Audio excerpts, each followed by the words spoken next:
So yeah, they're facing now that drama.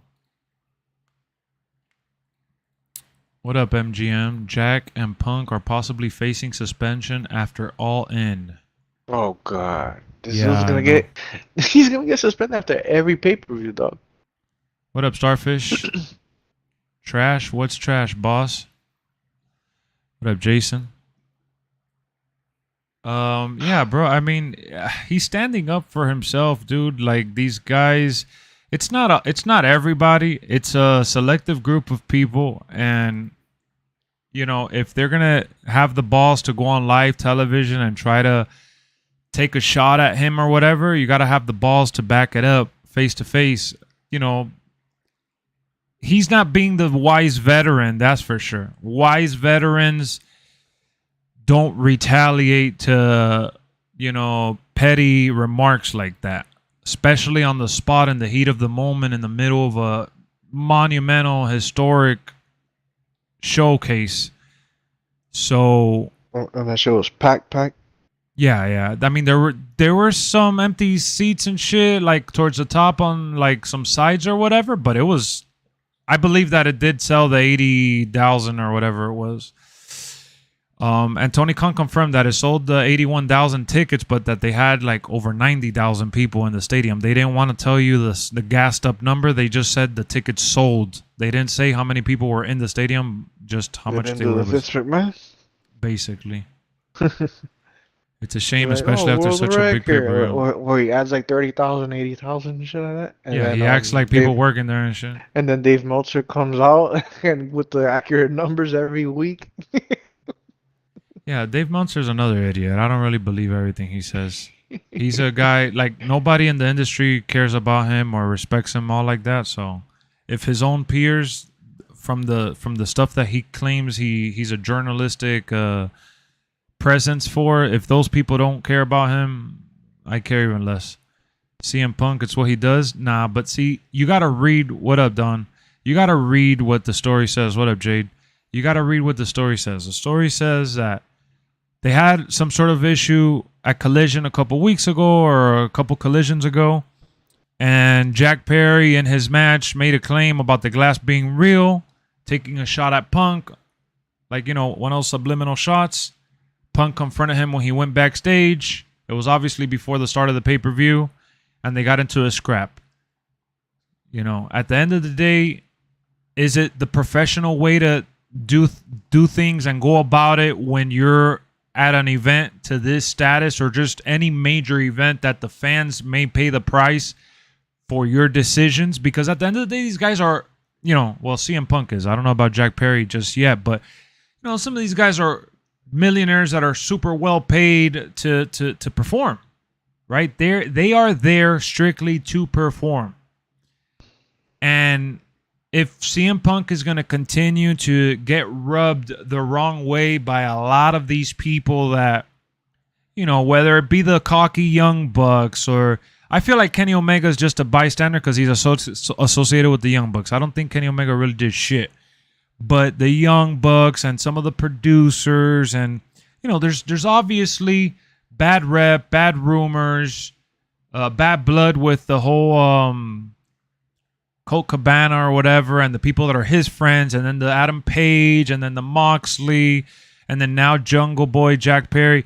So there's obviously some bad blood there within the locker room. And, I feel like Tony Khan is handling this the best as he can. He already has them separated in different shows. What else can he possibly do when Warner Brothers, Tony Khan's boss, wants CM Punk to stay on the show? They want him to be a featured superstar because, let's face it, CM Punk in any headline, creates clicks and interest and it draws in the casual fans and the fans that used to know him because AEW is not fully known. Whether you want to believe it or not, AEW is still not a fully known product. It's still not a staple. It's getting there and it's accomplishing things, with All In being one of the most historical shows, right? They are definitely pushing the goals and the the line where they're at or whatever. They're pushing boundaries, but they still need guys like CM Punk. They still need guys like Chris Jericho. They still need plenty to get to where, WCW was once upon a time.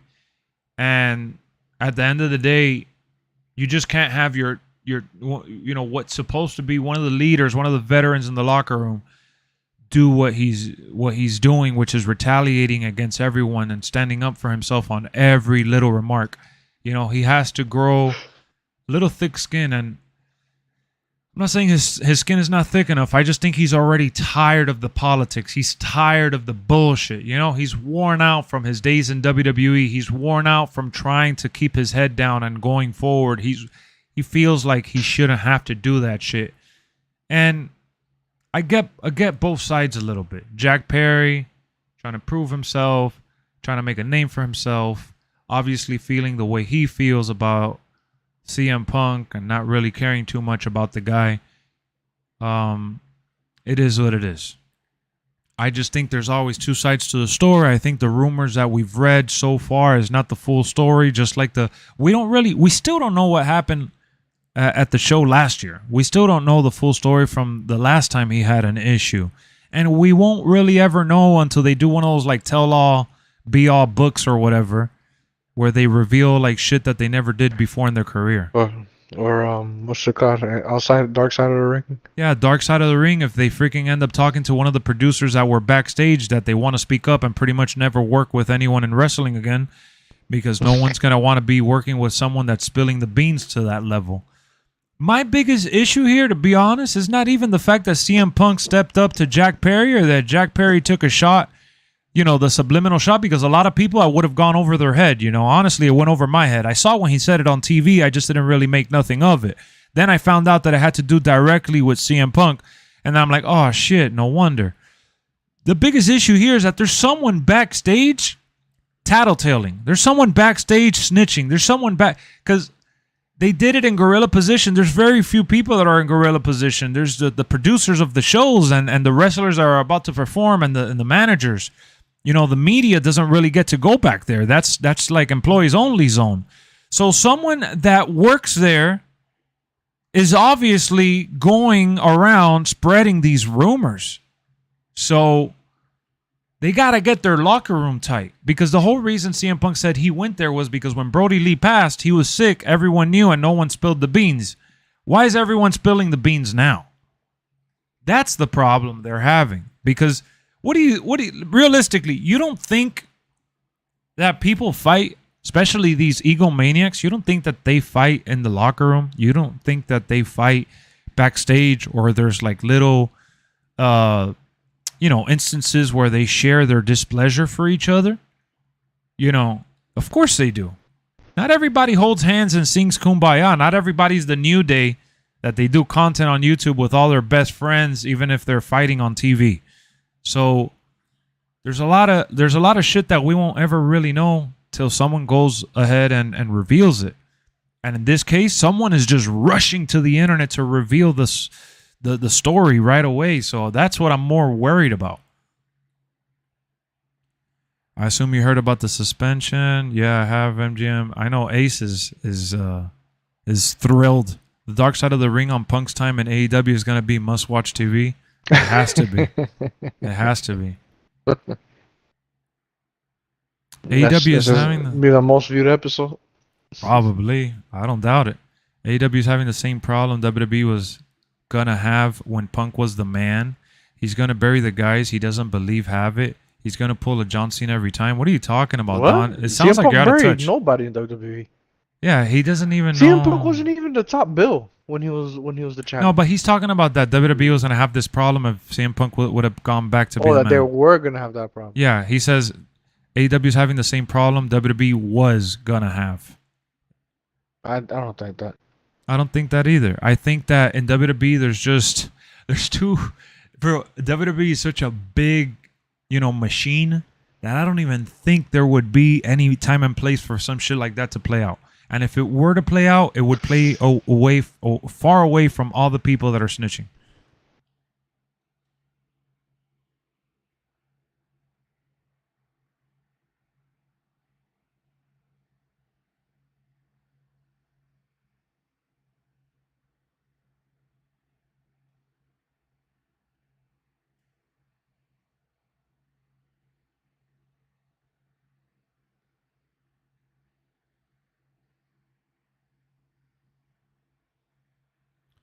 I'm just saying, how is it Punk's fault? It's not. That's the thing. We're saying the opposite. I'm saying yeah, exactly. It's the total opposite. The problem is not. Look, bro. Punk is pushing 50 already. This guy is sick and tired of these little, dweebs that go around acting like tough guys. You got no time for the drama already. Yeah, he's past that, bro. He's doing the Brock Lesnar. He's there to show up, work, give advice to whoever wants to listen to it, and go home. He's there because he loves that shit. He does not need that shit. So once your mind is in a place where you don't need something and you don't care about being the good guy, then you become Brock Lesnar. You become the guy that people are annoyed with, that get the spot that you're getting, right? And the treatment you're getting. But the difference here is that CM Punk has earned that. He's earned that before any of these guys thought about lacing up them boots. He was already paving the way for these guys. So the fact that they are disrespecting, whether it's subliminal shots, whether it's backstage. Especially Jack Perry. This dude was probably like 9 years old when CM Punk was wrestling Eddie Guerrero in the Indies. Exactly, bro. So there's no room for that shit, bro. So CM Punk, he is in the wrong for maybe wanting to do it right before his match at a big pay-per-view, backstage in Guerrilla. But it's really the fact that just the management of the locker room is a mess and there's someone snitching. That's really the story here. It's not really that, because let's face it, no one has the balls, bro. No one has the balls to go ahead and say some shit like that about Brock Lesnar, and the few that have paid for it. So you don't really hear about this in WWE because WWE keeps that shit tight. And some things do leak in WWE. But again, sometimes it's intentional, sometimes it's wrong place at the wrong time, but it's not often. WWE has been around for so long, and there's so much that we will never really know. Unless, again, someone is ready to retire, someone is ready to step away from the industry and never work in it again, and they go ahead and they freaking just snitch and just go all out. But that's not the case right now. There's a mole in the AEW trenches. And they got to figure out how to solve that shit. So, I don't know what Jack Perry's motives are. Right now, he's looking like the young dweeb. I don't know what CM Punk's motives are. He's looking like the I should have known better old veteran. But at the end of the day, there just needs to be better management in place.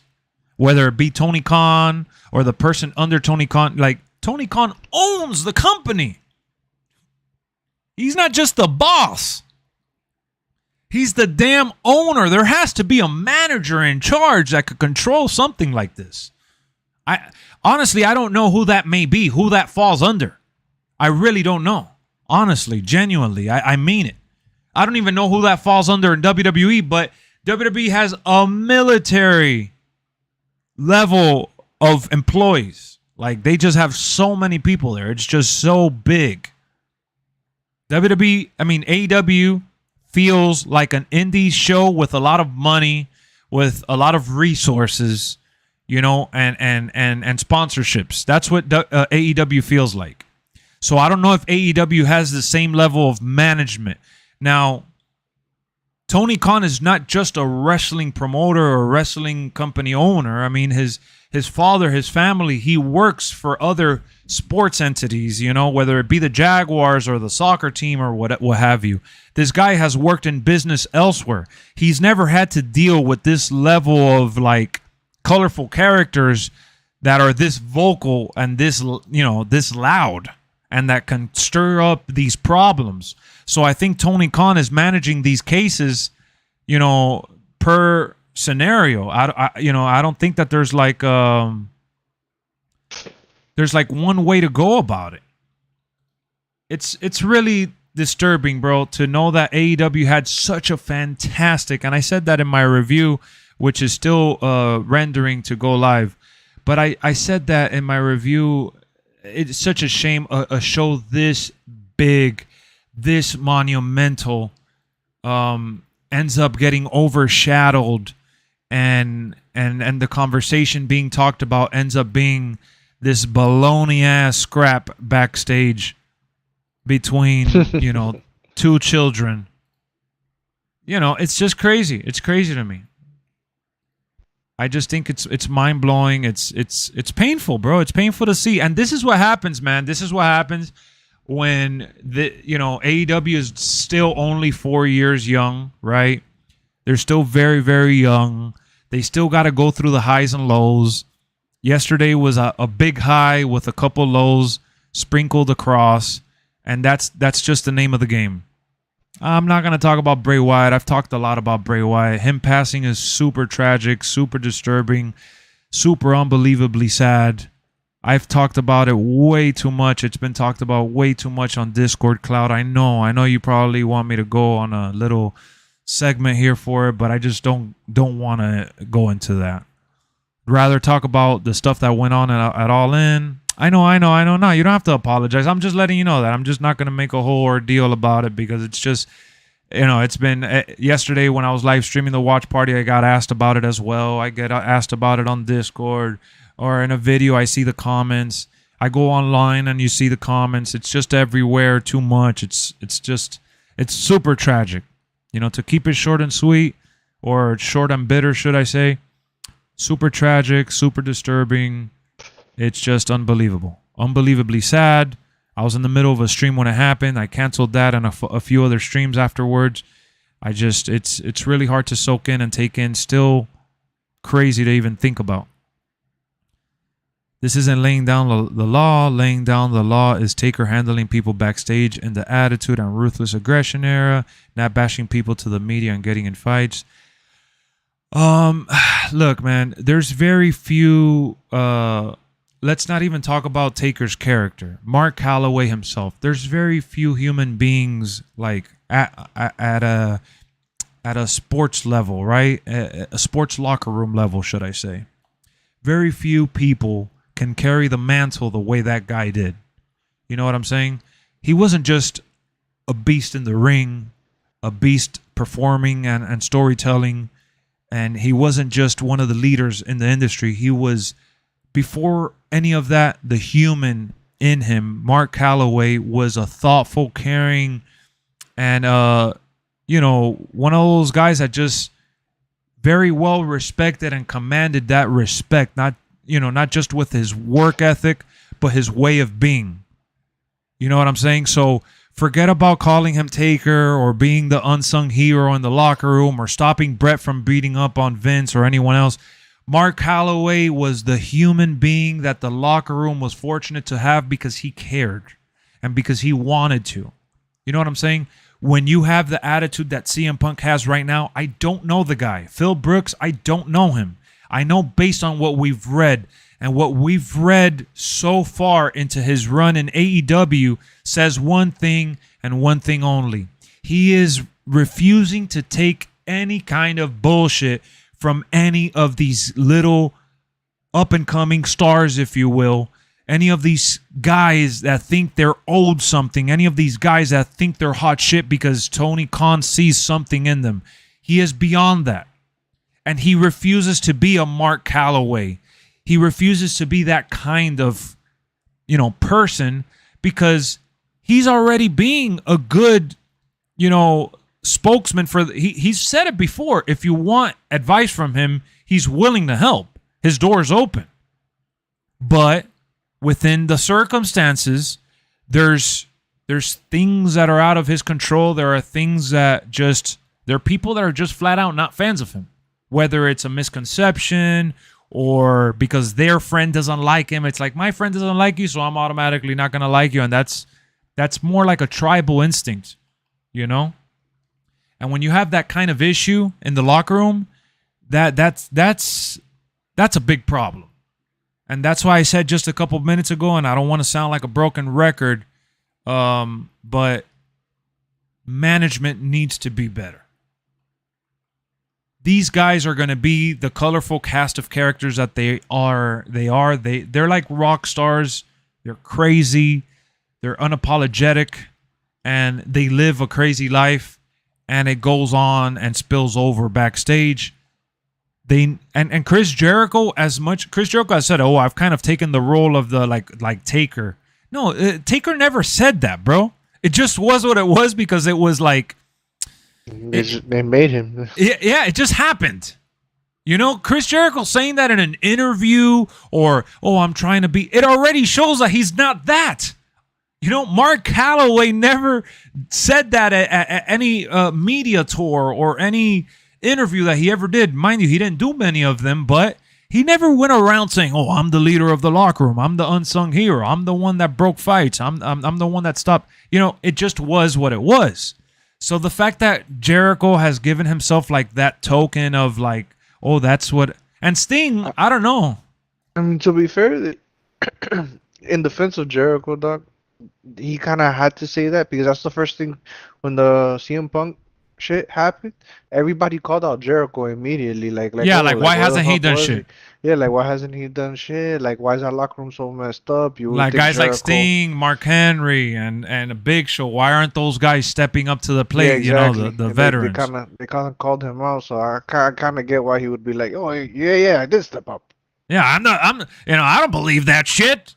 Yeah, I don't agree with him. And picking sides and calling CM Punk a cancer out of nowhere when for years he's never said anything bad about CM Punk. Yeah, which that to me was crazy. I think that was him just trying to show where his allegiance was. Yeah.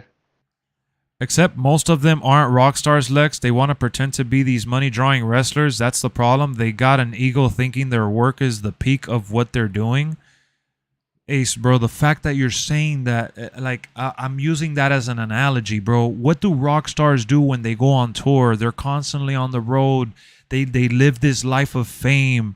And yes, bro, they are rock stars living that life. It may not be to the toxicity that you've heard of the documentaries and the stories you've read or the headlines of a typical top-tier rock star, right?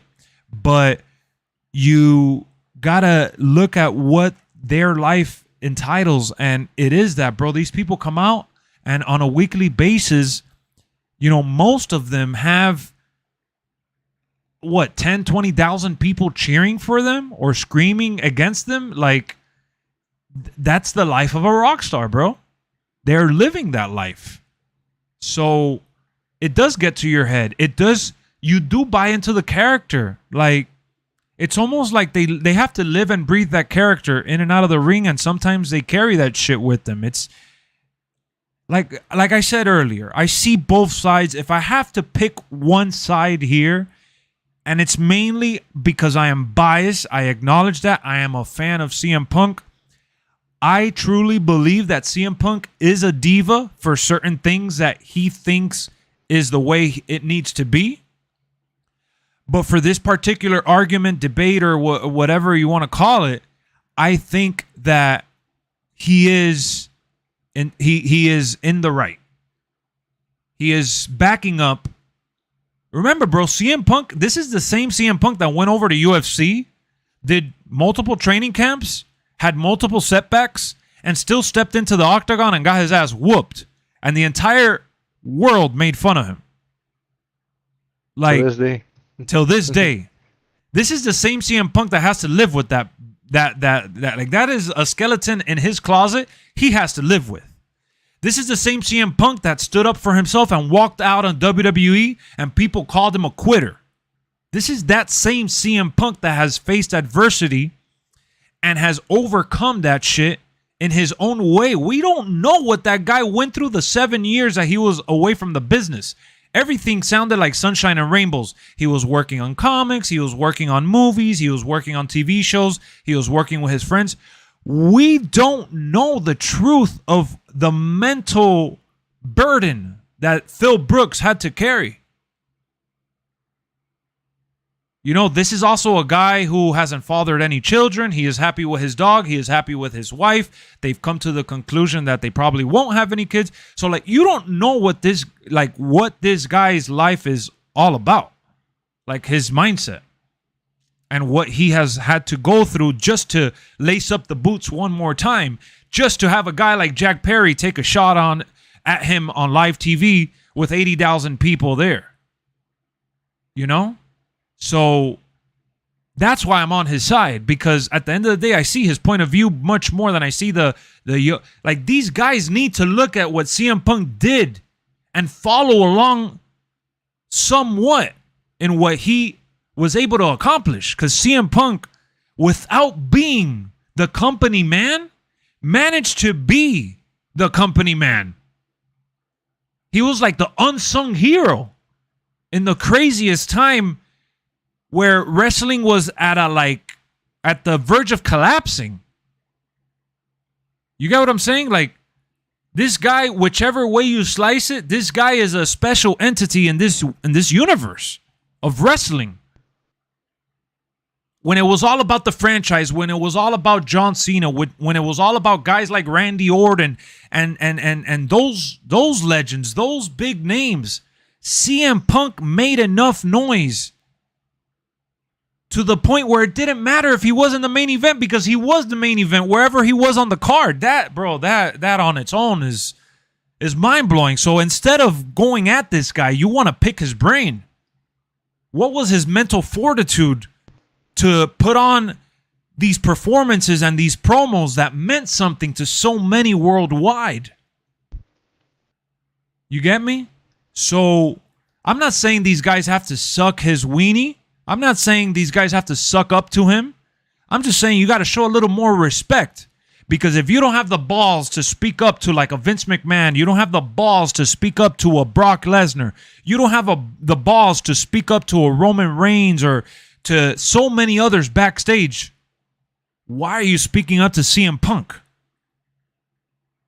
Because you think you're tough? Because you think because he got his ass whooped in the octagon, it makes him a punk? For real? No, dude. You got it twisted. Again, we don't know everything, but based on the stuff that we do know, what do we know about the Young Bucks incident? What do we know about that? What was it? That CM Punk was fed up, he was tired, and he spoke about it at the media scrum, and he took it backstage and confronted all of them boys. What did he do? He stepped up, dude. He manned up for himself. When no one would. Imagine working in a company, dog, where the presidents of your division, of the wrestlers division, the president, the vice presidents, those guys, they don't really respect you to the point where they're taking subliminal shots at you. If you have the balls to take those subliminal shots for Twitter, for YouTube, for social media and the world to see, hey, we're here behind closed doors, man. It's me and you. Mind you, there's a couple bystanders, right? But it's me and you. What do you got to say to my face? Say it. So that's the big deal here. Jack Perry had no business going out there saying what he said. And Lord knows whatever else. So, yes, he lost in UFC. Yes, he walked out of WWE. Yes, he's a diva for his own sake. But that doesn't mean that he's like that for everything else. Doesn't mean that's some. If you were in wrestling, a lot of you guys online that go everywhere commenting and talking shit about the product. If you were in wrestling, in the business, and you were a wrestler, wouldn't you want to stand up for yourself, bro? Wouldn't you want the machine, which is WWE, in case you don't get it, wouldn't you want the machine to utilize you in a way where you see yourself to a higher standard because the crowd is actually reacting to you? I mean, bro, I am pretty darn sure CM Punk's bank account speaks for itself if you want to talk about money, because that's all everyone ever wants to talk about, right? I am pretty sure CM Punk, peak WWE, was outselling a lot of people. His bank account will argue that and will back that up. I am pretty sure till this day, CM Punk is probably still getting paid from WWE some residuals from something. because that's the kind of impact he had on them. I'm sure WWE has tried minimizing the money that they have to send him via check, via mail or whatever. But I'm pretty sure if Maven did a video a couple weeks ago saying that he still gets paid about $300 every quarter from residuals, I am pretty darn sure that a guy like CM Punk that meant so much is still getting a check in some capacity, or he got paid off too, because that's another possibility. So whatever, dog. What up, Corey? I'm all right. I just don't see, like, I'm not gonna sit here and bash him, or if anything, I'm gonna bash some of the guys that should respect him. And I'm not saying that Jack Perry is not a real life tough guy. Who knows? Maybe he is. Maybe he is but that's not what this is about, dog. He's buying into the character. We're here to tell a story, my guy. We're all actors here. Since when is pro wrestling combat sports? It's sports entertainment, whether you like it or not. We're here to entertain. We don't have to love each other to make music. You don't have to be my best friend to go out there and choreograph a dance. We just need to freaking work together to put on a show. And that's what guys back then understood versus the guys now. You guys haven't heard The Rock and Stone Cold say it in their interviews? We respected each other, but we didn't like each other. And we were gunning for each other's throats. That is something that Stone Cold Steve Austin has said countless times in reference to The Rock, and The Rock has referenced that back at him. You get what I'm saying? Like, they didn't love each other. They didn't love each other. But they put on probably the greatest feuds of all time. So, it's just like, to me, it's like, dude, get a grip. Let's move on past this already. My God, this guy has been gone for like a year almost. He comes back and he's still dealing with this childish behavior. I mean, who should get suspended here? CM Punk for throwing hands or Jack Perry for instigating it? And no, bro, who's the one that's going to pay for it at the end? The freaking fans, bro, that bought the tickets to go see All Out already in Chicago for next week. That's bullshit. That to me is bullshit. No way, dude. That's it's just a sign of respect, bro. You see it across sports. Yep, look at Hulk Hogan and Iron Sheik. Dude, they hated each other. Well, especially Iron Sheik hated Hogan. Yeah, and did you hear what he said about him in Joe Rogan podcast? Hogan? Hulk Hogan, he was on a Joe Rogan podcast. Go ahead. No, say it. Oh, so you had him recently as a guest, and he was telling him, I didn't know this, but Iron Sheik was like a legit wrestler, like we're talking like a Pan Am champion. Amateur stud.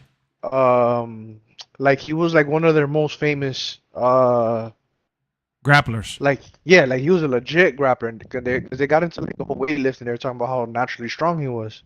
So Hulk Hogan did something, man, where I forgot where he was wrestling, but he pissed somebody off over in the Middle East for another promotion. And when Iron Sheik came to the WWE, they offered him $100,000 to break his leg in the ring. Holy shit! And Iron Sheik didn't do it, and he told him after. And then Hulk Hogan was like, dude, like, I know, like, we don't like each other or whatever, but for not doing that, man, like, you got my respect. You not only you have my respect, man, but I will always work with you. That's amazing to hear. Whatever in the ring. And then Joe Rogan was like, and you made him basically one of the top heels, like, in WWE, like, instantly history. So imagine if he would have broken Hulk Hogan's leg. Yeah, he would have gotten $100,000, but you would have refused to ever work with him again, which means he wouldn't have had the career that he had. Look at Iron Sheik. That he had. Rest in peace. Rest his soul. He kept the gimmick outside, as he got older through social media, and it was like infamously cool to see him talk shit about Hogan. But at the end of the day, they made magic, bro. They made magic. And Hulk Hogan, was a businessman first, and those guys back then really, really carried that with them. It was business first mentality, and that's how guys like Hogan and Ultimate Warrior were able to work, and just so many legends. I saw Carter put Shawn Michaels and Bret Hart. That was one of the most short-lived runs because of WWE's arrogance, thinking Bret Hart was done and shit, and they had their fair share of issues, and WWE obviously chose Shawn Michaels, and they were moving along from Bret Hart. But Bret Hart has said it. I wish we could have, worked a little longer together, because we would have made, we had so much chemistry, and we were able to put on these special, performances together. I wish we would have done more.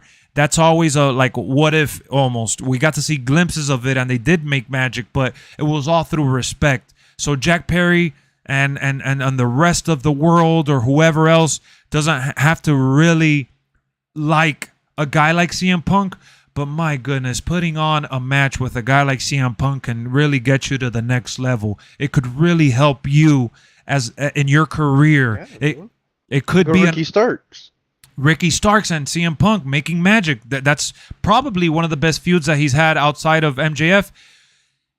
Not that they reached their potential, but I'm saying in terms of what they've been able to do so far, right? Whether it's been the little back and forth on the promos or the matches that they've put on, people, it's left us wanting more from them. It's what I'm trying to say. So they still have more to do there if they wanted to, but prime example, bro.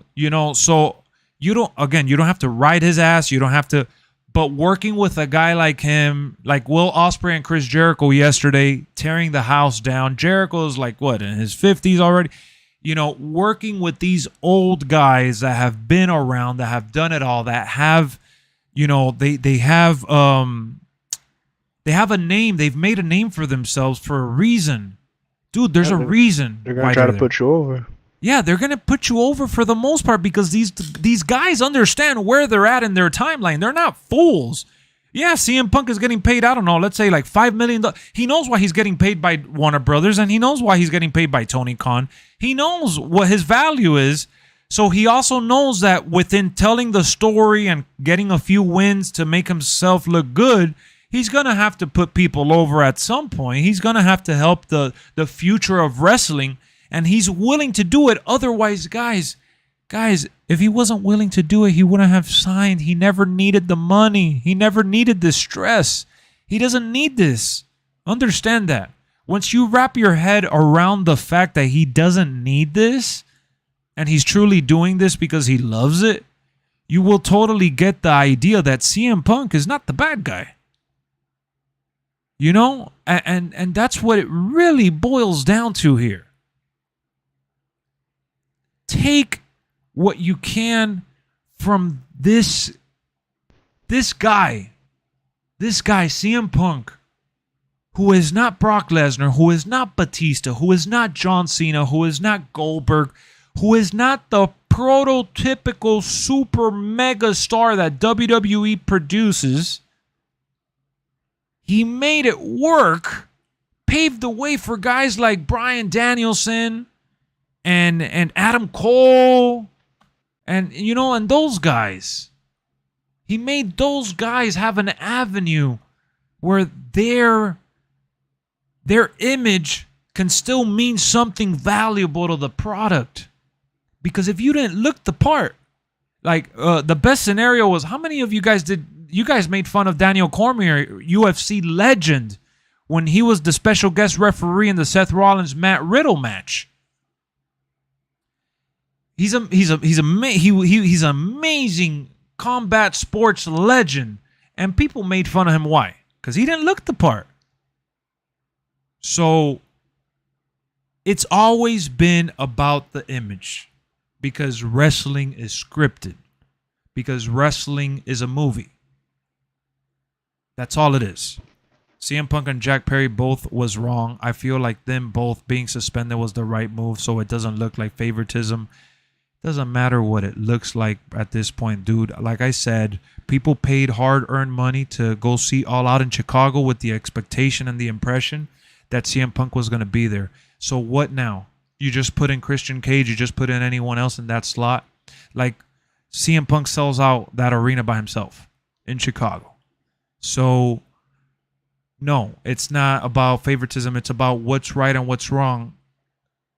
Bro, I mean, the whole point of this argument here or debate or what have you is these guys going out for themselves on live television. Like, has that gone over your head? Do you not remember why CM Punk even got mad at Hangman Adam Page?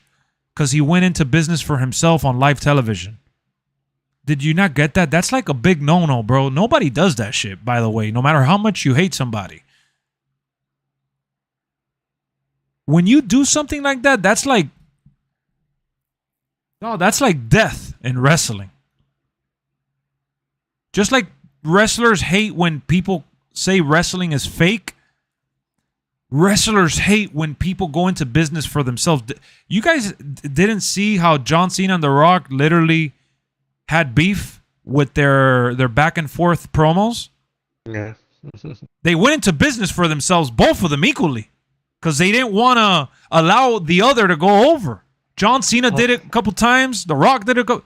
He called them out for writing his promos on his forum. Yeah, for writing his promos and forgetting on his forum and shit. And then when he went to the back, he said the Big Show looked at him, smiled, shook his head. He said, "I can't believe you did that." Exactly. And why? Because it's a big no-no, dog. You don't go into business for yourself like that. They're both wrong. What's so wrong about standing up for yourself?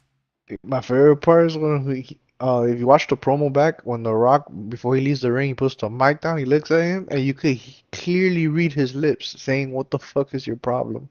Yeah. No, he was super enraged. Enraged. He said, "What the fuck is your problem?" to his face, and then walked out. Exactly. To the point that at the end of the feud, John Cena has actually come forward. At the end of the feud, he said, "I learned something during that run." I'm paraphrasing here, but he said it. I learned from my mistakes, and I apologize. I apologized to The Rock for how I behaved. I apologized for thinking that this was the only way to tell the story, for thinking that this was the way to go about it. Calling him out, saying the shit that he said. He tried being that tough guy, right? He tried being that, "Oh, I'm the WWE guy. What are you doing here? You're a sellout."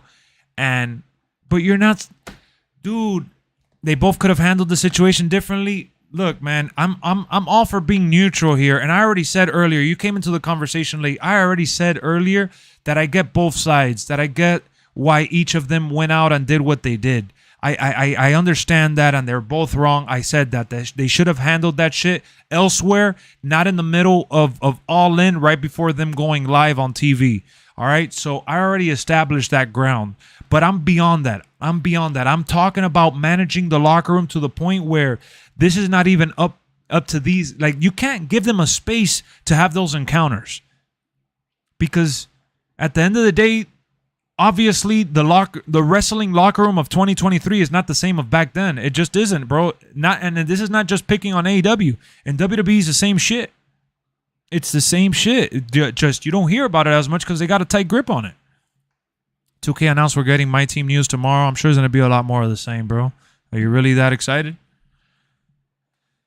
AEW have no wrestlers that the walk-by wrestling fans know, and that's their problem. They can book all these good wrestlers. They're just not really known.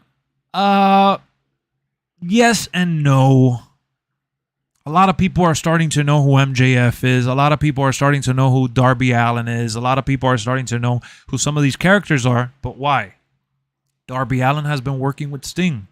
MJF has worked with Chris Jericho, has worked with Kenny Omega, has worked with Moxley, I believe, too. He's worked with CM Punk, so they're getting the rub off of those guys.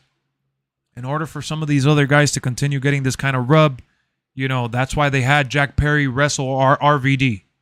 That's why they had Ricky Starks be involved in a match with CM Punk where Ricky Steamboat was the referee. You catch what I'm saying here? They need each other as badly as they don't want to admit it. So, yes, in theory, no one is wrong here. No one is right. You understand the motive. It's all gonna come down to management. How is management gonna handle these ridiculous encounters going forward? That's really what it comes down to. They're linked with WWE. MJF blew on a mainstream level when he was negotiating to go to WWE.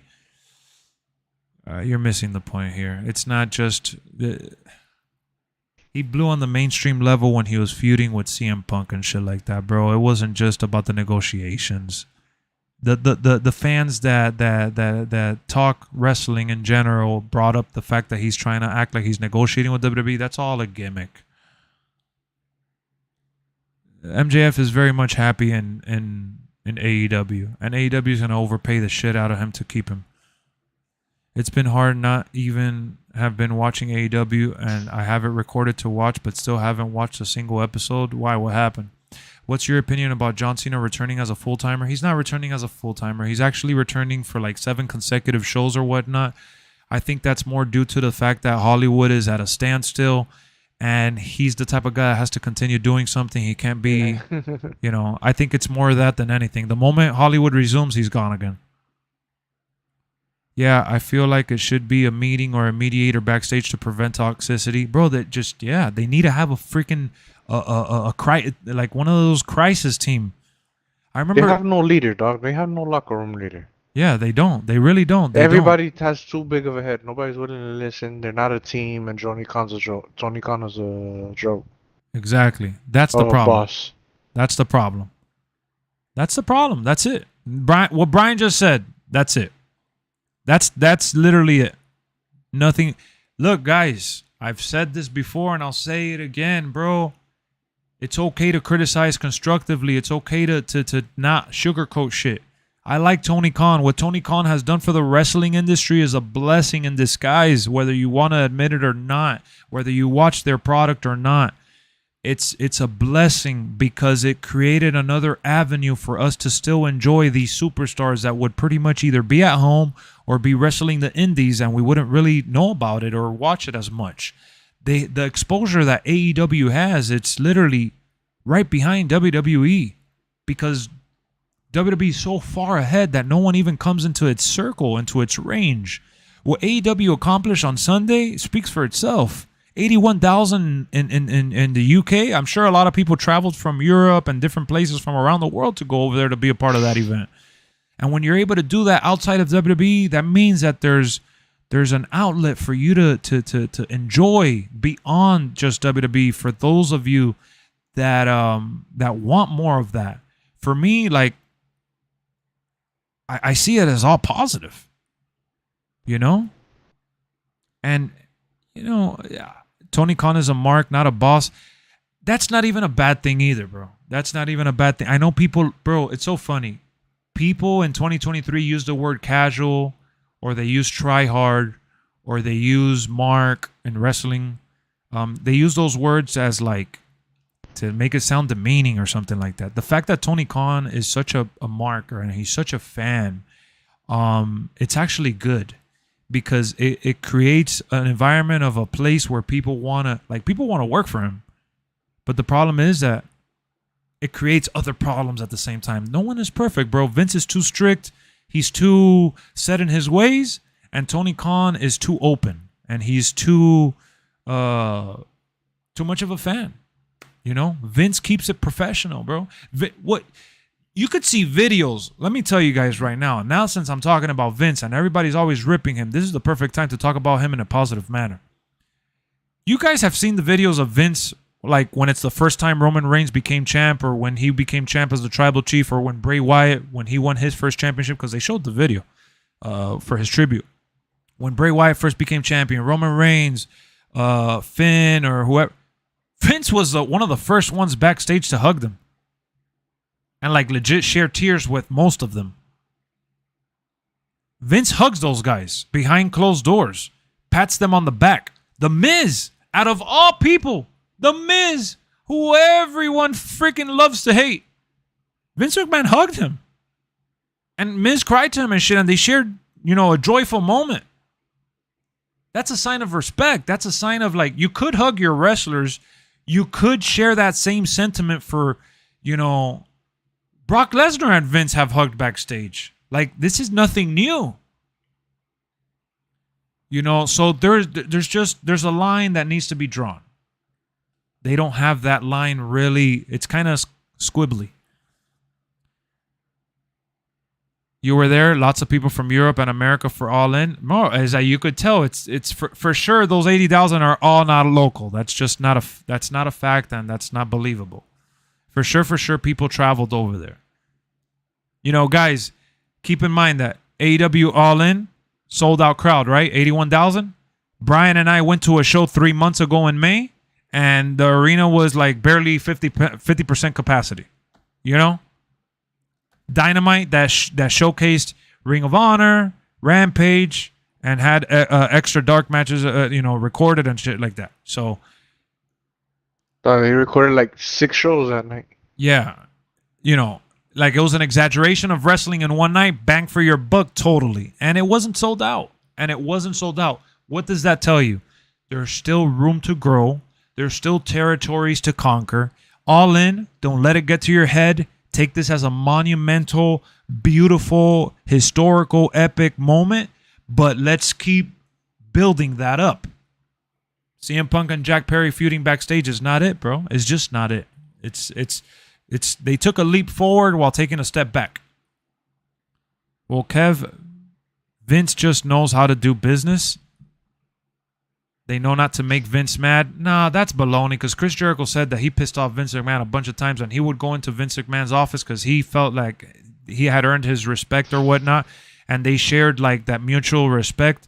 So Chris Jericho would talk to Vince McMahon directly half of the time when he had an issue, and if Vince McMahon shut him down, Chris Jericho was a pro, bro. He still went out there and did his job, and that's the big difference.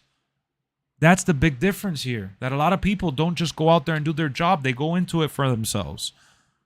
And that's not a problem that AEW has. That's a problem that, like, we have as, like, just egomaniacs and mankind, period. That's a problem that even employees at Walmart probably have. You get me? Everybody goes in for themselves. This is something that's, like, it's human nature, bro. And they have to be better. If they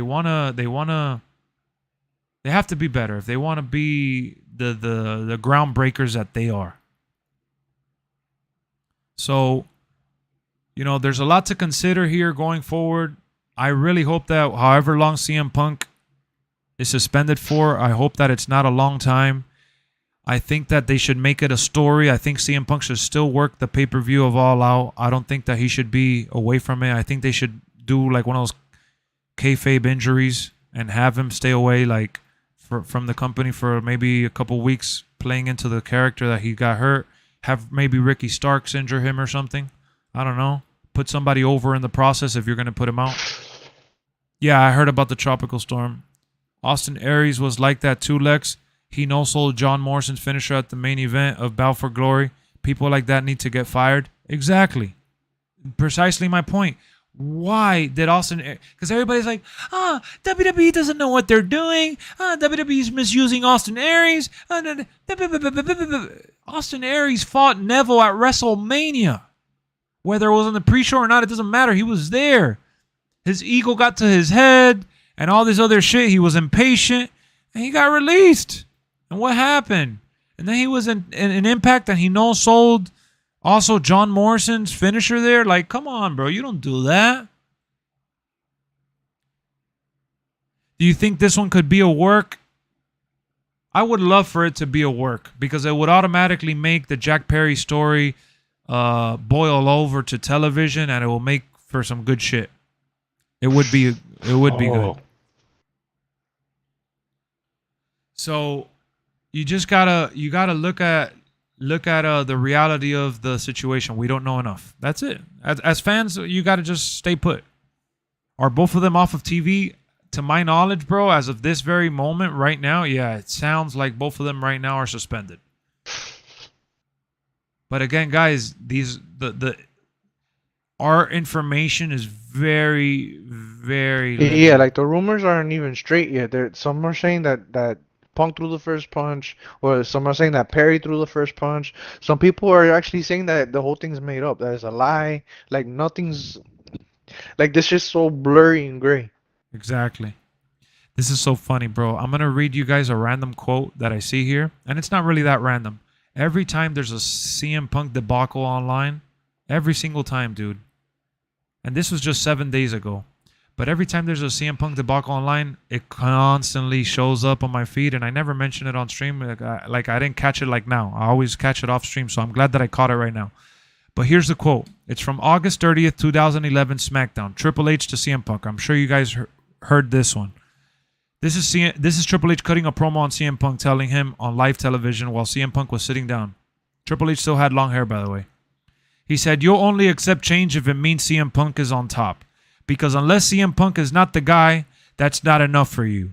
You and me are a lot alike, Punk. The only difference is I told everybody in the eye, I'm going to step on you to get to the top. You don't have the balls to do it. You backdoor your way around. You try to be a martyr." In a lot of ways, bro, I know a lot of people feel that's CM Punk to the T. And that Triple H was speaking the truth there. And look at CM Punk's match. When CM Punk came out and he had his match, you could tell he had a chip in his shoulder. Not only was the match good, but when he was walking out of the arena, walking towards the ramp, he kept pointing at the title. He put the title, he did the cocky walk where he put the title over his shoulder, and he put the number 1 up, saying that he was that guy. You know, and you do that only when you're trying to prove something, prove a point. That's why when he came out and had that promo in Collision, if you guys saw that first promo in Collision, he went off. He said, "There's a reason why Warner Brothers wants to pay me the big bucks. The president, such and such wants to pay me the big bucks. There's a reason why I'm here.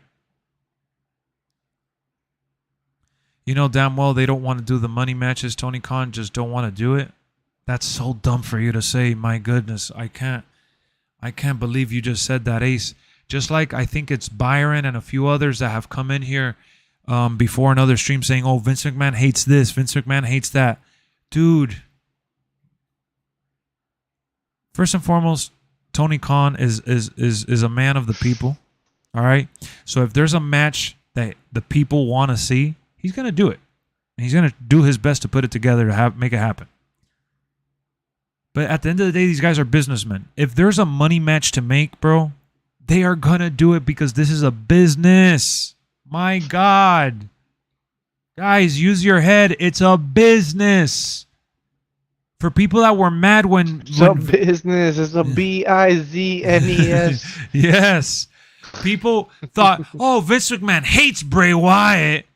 No, he doesn't. He was making so much money off of this man. He probably hated that he was big, yeah, and shit like that, because Vince has like a strict image. Look at Gunther. Gunther was told, if you want to get called up, not only are you changing your name, my guy, but you are going to lose weight or you're just not going to last on the main roster.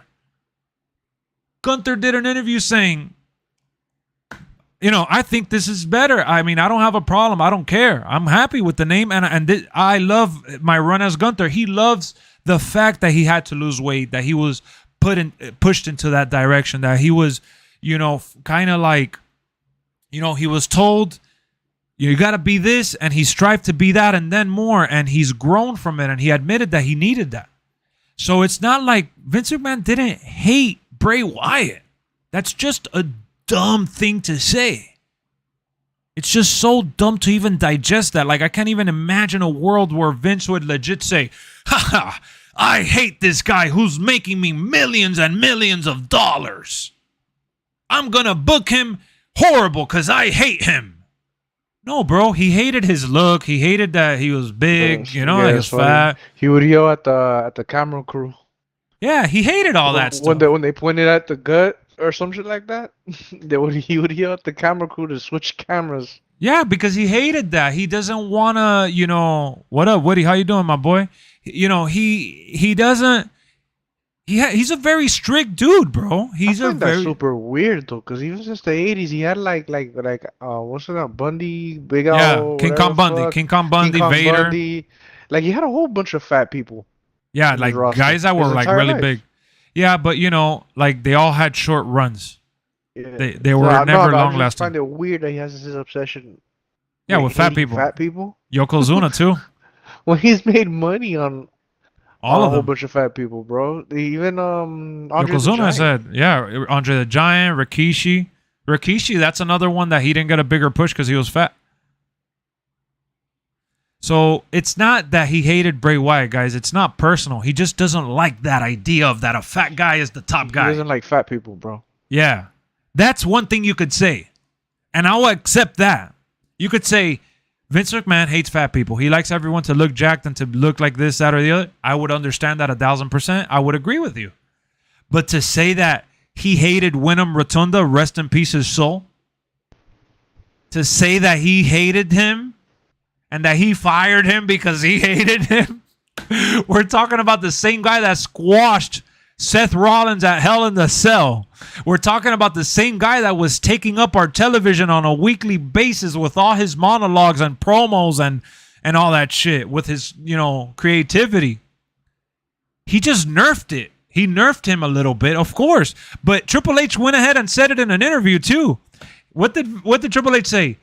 Bray Wyatt, super creative, like his imagination is endless. But he needs someone to steer him. He needs someone to zone in on it because he just has too many ideas. If he hated Bray, then the Fiend wouldn't have come into fruition. Of course not, dude. If you can make money, he's gonna like you. And it's not just like, oh well, Lexx, why doesn't he like LA Knight? Why didn't he like Zack Ryder? Why didn't he? Dude, he likes people that last. He's weird. He doesn't like people that he doesn't create either. That too. When But people get their own heat or get their own pop that he didn't. He wants it to be fabricated from him so he could own that shit. But another thing too, Brian, worth noting is that he doesn't like these guys that are like a flash in the pan. Like he likes people that are long lasting. You know what I'm saying? Yeah. He doesn't like investing in people that he doesn't see he didn't see a bright future in Zack Ryder, for example. So he didn't go all in on Zack Ryder. He gave him a little bit of success. He gave him some extra merch and shit like that, but he didn't really put him in the main event or anything like that. He used him on the side. And, when Vince sees a future, look, he got it wrong with Ryback. He saw a bright future with Ryback. He put Ryback in so many main events. And it didn't work out. And Ryback is there bashing WWE endlessly. He hates the machine known as WWE. So Big Daddy V is another one worth mentioning. Exactly. So it's not hypocritical, dog. This is like the Vince McMahon way is like the Vince McMahon way. And he may be outdated now. He may be a little older and out of touch or whatever. But the Vince McMahon way has allowed for wrestling to be what it is today. The Vince McMahon way is what got wrestling as far as it's gotten. The Vince McMahon way, it was just so many barriers broken, bro. He has a very strict vision, and he's not shy to stick to it. He's not shy to let his craziness be known to the employees backstage. I'm not saying that his work ethic, it's a little much, bro. Renee did it. Renee Paquette, who was Renee Young in WWE, said that he would go ballistic, batshit crazy on the headset, cursing and going nuts.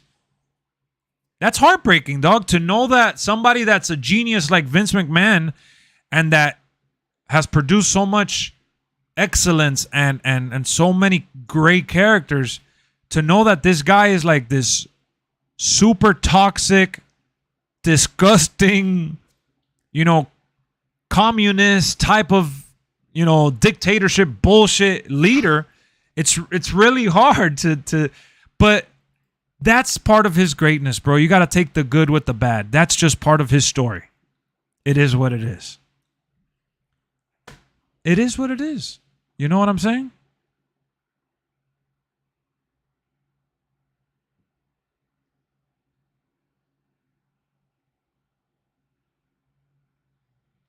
Well, to make comparison, Lex, Steve Jobs did the same thing. Sometimes you got to scream and yell to achieve what they perceive as perfection. For every good, there's bad.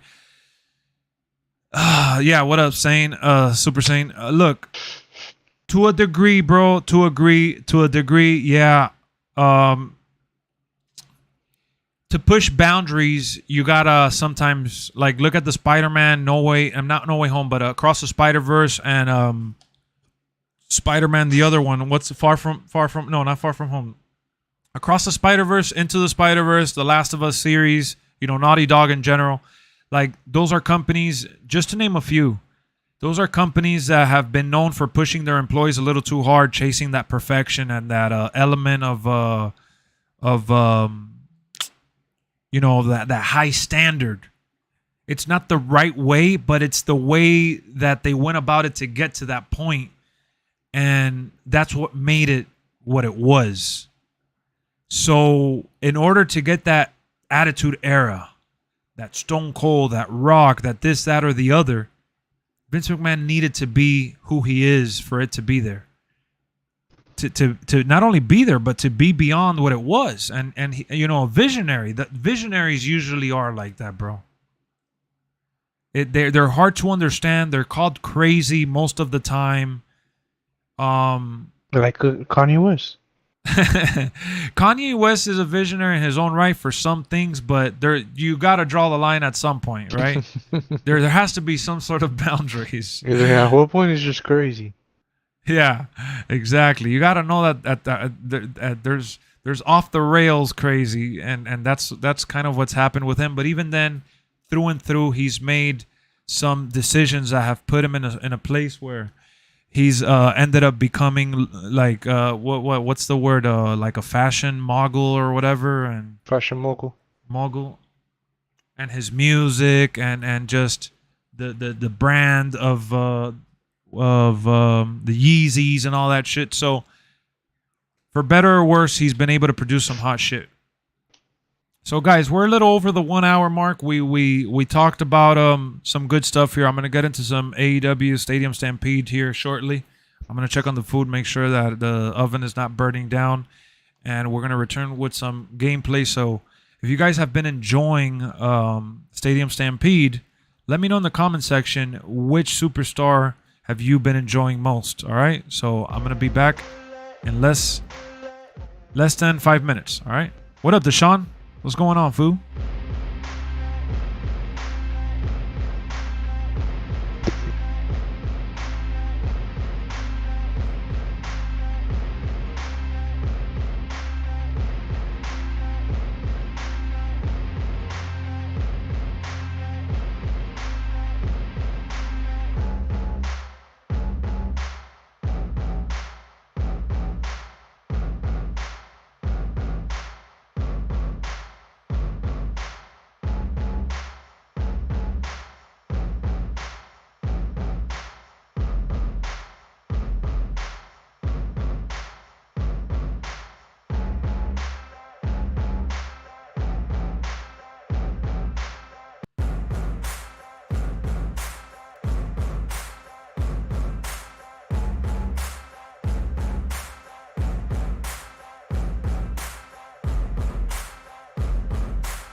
All right, we are back, ladies and gentlemen. Let's get into this Stadium Stampede Runaway by Kanye goes hard though. What up, Josh? How you guys doing? Vince is 78 years young, still can kick my ass with his eyes blindfolded. Pretty much, right?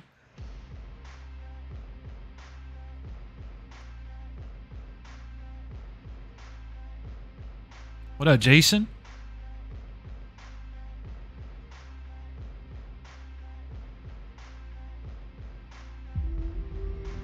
There are moments when time stands still.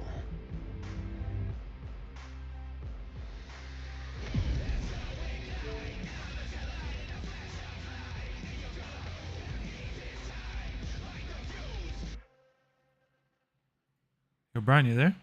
Yeah, man. Alright, just making sure you was here. I've been getting Final 6 as Andrade today was Final 2. Nice, straight edge. Yeah, who's big girl? Oh, that's Nyla Rose, I think. No, Tamina.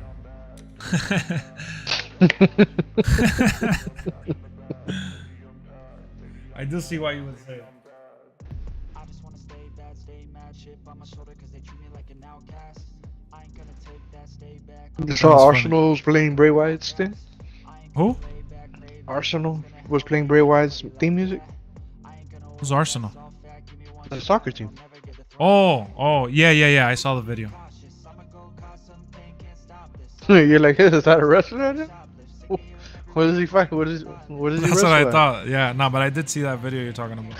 He's in New Japan. Arsenal. Once you said soccer team, I was like, oh yeah, I saw it.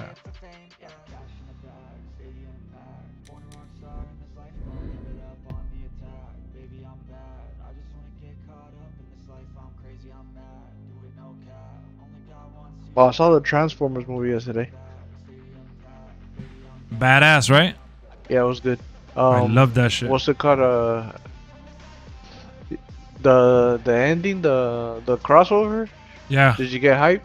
Oh man, I got goosebumps. I started like I did like a little like one of those like under my breath yelling moments because you know there were people in the theater when I saw it. So when that shit came out, I grabbed Erica's arm and I'm like, oh yes, let's go. I got really hyped up. I didn't know what they were building towards at all. It caught me by a surprise out of left field. Did you have that spoiled? No, at all. I was Damn, like, what? amazing. They're doing a G.I. Joe crossover? Yeah, that shit was amazing, bro. I was blown away. I loved it. That was like the perfect way to wrap it up. So that means this dude's gonna be around for a while. Yeah, I liked it. I like him. He's good. Anthony, I forgot his last name. Anthony something. Yeah, he's gonna team up with The Rock and Channing Tatum. Bro, that was like the most missed opportunity ever. Then The Rock come out. With Channing Wayne's. No, with Channing Tatum and shit. You remember the movie with The Rock? Channing Tatum only comes out for like 10 minutes. I like that movie a lot, though. I love that movie. The original Joe comes out, Bruce Willis. The original, bro? Wait, what? Yeah, I got Sting's new face paint in the game. Oh, you saw that shit I showed you of Matt Riddle? The Matt Riddle cheese? Yeah. Yeah. On Instagram. Yeah, I don't have Instagram, so like I have to see it when you send it to me on You deleted your Instagram? on WhatsApp. No, I have it like I don't use it. Like I deleted the app, yeah. But a long time ago. I haven't been on Instagram or Facebook in months already. Well, I didn't know you deleted it. I know you didn't use it, but delete it. Yeah, no, I got off of it. I didn't delete my account, but I just don't use it. Well, what's it called? It's a video that apparently they went to the same, not the same high school, but they competed in high school, John Jones and Matt Riddle. Uh-huh. And Matt Riddle beat him like 3 times, like twice. They have him on the podium, and John Jones is on the 2nd place podium, while Matt Riddle is there, like doing his little smiley cheese with the trophy. So he's the only real. Yeah, it's like a little post saying, "Oh, Matt Riddle's the only guy to ever beat John Jones." I'm like, that. You know how legit that dude is? Nah, Matt Riddle's super legit for sure. I like Matt Riddle. The original, bro. What up, Jake?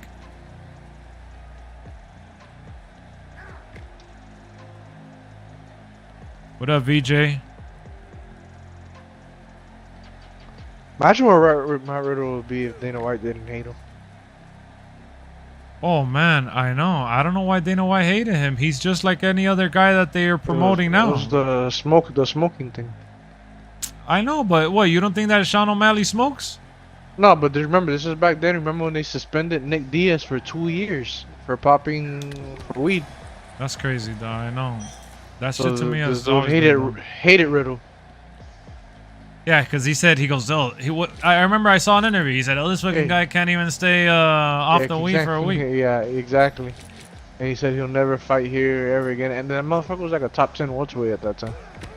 He would have gotten a title shot with like 2 more wins.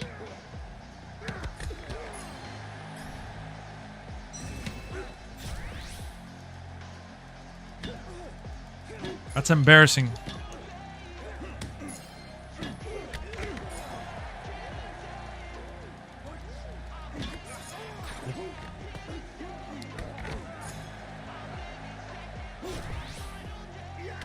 Alright, now you're playing wrestling, dog. You're playing a hack 'em slash 'em. You're playing Devil May Cry, but we're wrestlers. How did you know? Washing your shirt. Huh. It's a battle royale. So I'm guessing that Vince McMahon has no problem with smoking weed. Yeah, right. Well, that's why Riddle's never gonna be a top star in WWE. He's like, what up, man? My doggy.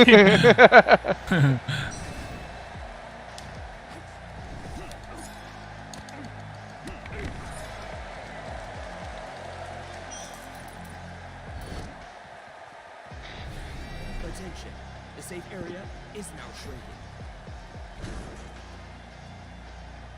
Oh, what are you doing, Peyton Manning?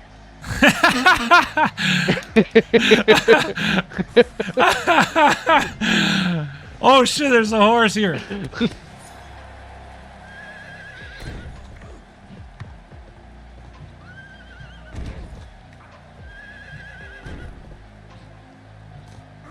No! No! Attention, the safe area is now shrinking. Oh, he stomped on my ass! He stomped on me! Oh my god! Damn, that was terrible, but that was funny as hell. I'll take it. Oh my god, bro.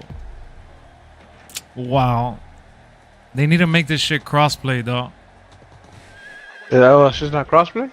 Nah, bro. So, like, I see a lot of the same people playing again. It's annoying because they're tryhards. That's not consumer friendly. No, not consumer friendly at all. I think they're gonna add crossplay eventually, though. I don't know. I don't know if they'll be able to do it with the mainframe that they have now. They'll probably have to do like a massive overhaul, but.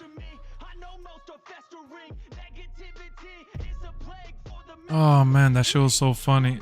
I didn't think he was gonna have time to pop me. You were my same match, Straight Edge? Straight Edge, stop joining my match. Oh, Straight Edge has the game? Yeah, he's in the game. It needs to be free to play. No, it doesn't. No, it doesn't. The only people saying that are people that didn't buy the game, dude. This does not need to be free to play. It needs to be free to play if they were gonna start making a bunch of microtransactions and stuff, and they haven't done that yet at all. And even if they do add like a bonus battle pass or some shit for extra shit, what's it gonna cost? You know, it's not gonna cost too much. They know nobody's gonna want to buy it. Doing this free to play that means it'll go under just like Rumbleverse did. That's what killed Rumbleverse. It didn't have the support. Remember, bro, free to play games live off of the microtransactions. So if people are playing the game straight up for free and they're not investing like into their characters and shit like that, and they're not putting in money, and it doesn't catch on mainstream, Like the game's NBA? gonna die. Yeah, like NBA. You're not guaranteed to survive just because you make a free-to-play game, bro. There's a lot of free-to-play games out there that you could play right now, and they probably won't be here in a couple months because of the commitment from the gamers. This game, as is already having a hard time for people to jump back on it, so they need to give the people that bought the game a reason to be on it. Because it did a lot of sales. It did really good across all platforms, but at the end of the day, they should have made it crossplay. It would have made the internet side of things a lot better. Free to play worked for Fortnite, bro, because they were already backed by a big major company and they had already been promoting it for years. You know, Epic Games that did Gears of War were working on Fortnite for a long time, and it wasn't like pre-alpha and alpha for so long. I killed the horse for you. Thanks, Straight Edge.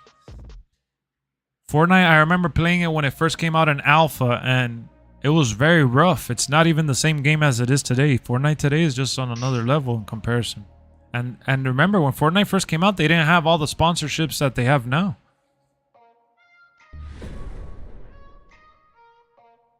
So I agree with the free-to-play stuff. If the game is in good standing, that it's gonna last for a while, and they've made. Oh, is their that money. Cody Rhodes? Yeah, that Cody Rhodes is in the game. Really? Yeah, like the creators, like Kenny Omega and shit like that, said that Cody Rhodes was with them from the start, so they were gonna honor and keep him there. Yeah, Fortnite was super bare bones when it first started. Super. I remember, bro. I remember like it was yesterday. What up, Lawrence?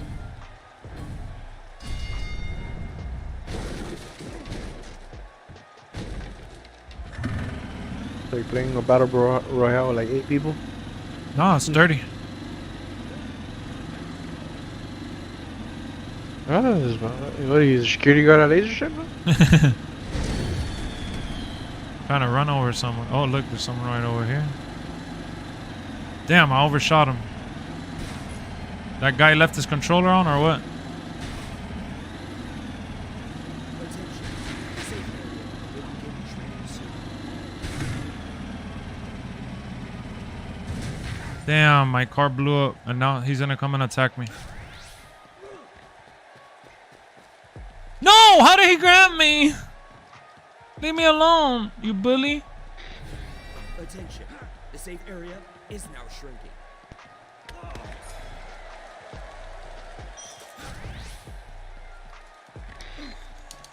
Yeah. This battle royale should at least be free to play though. This looks like a PC game, like RuneScape, like back in the day and shit. Or like a Roblox, Yeah. Attention. The safe like a party game. will begin shrinking soon. Yeah, that's what it is. Kicked his ass. Let's go, man.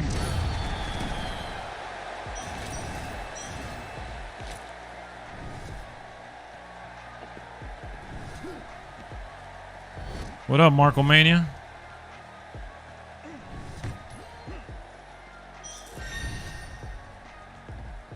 The only thing that Transformers movie was missing was the ending. What I've done, I say.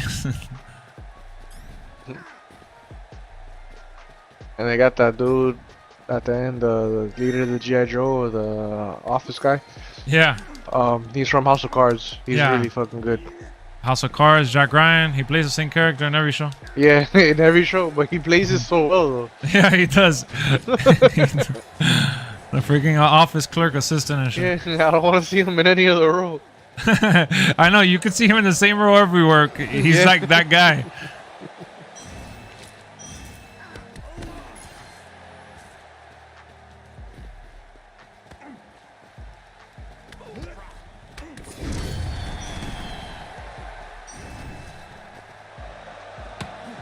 Let's go. I got 4 eliminations already.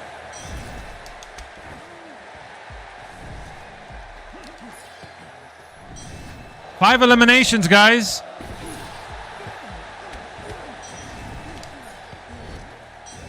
Six eliminations. Oh my god. 7 eliminations. Holy shit.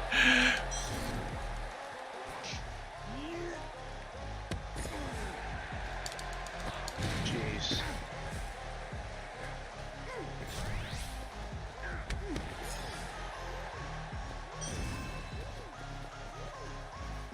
Eight eliminations. Oh my god, I'm going off right now. Guys. 9.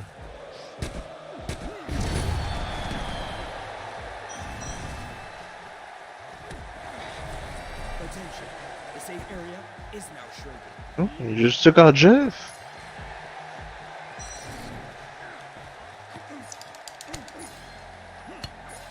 No. Alistair, you take out Alistair?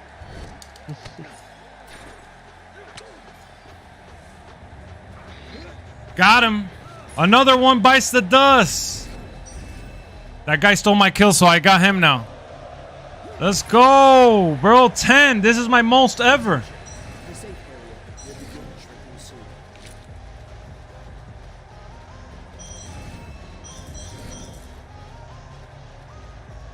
Hold on, I gotta go get a helmet or something. Oh. Damn, the circle's closing over here. Damn it. What up, Karan? Doing alright?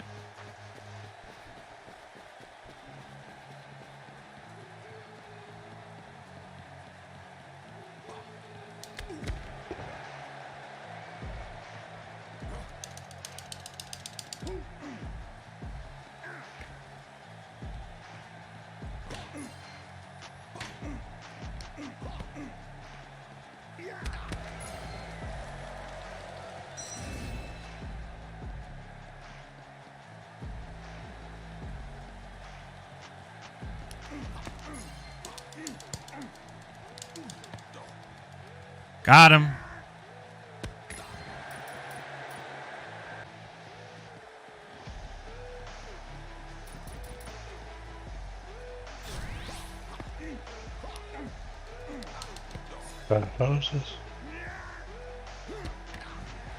Says DC fans show support for Grant Gustin appearing as the Flash in Batman 2.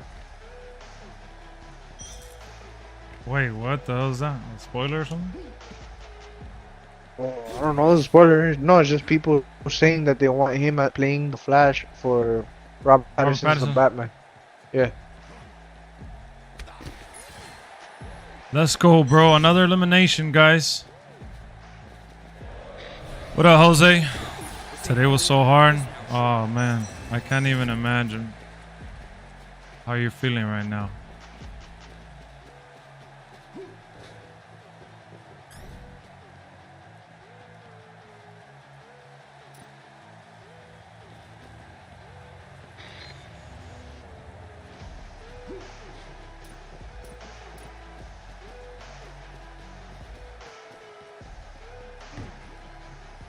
Attention. The safe area will begin shrinking soon.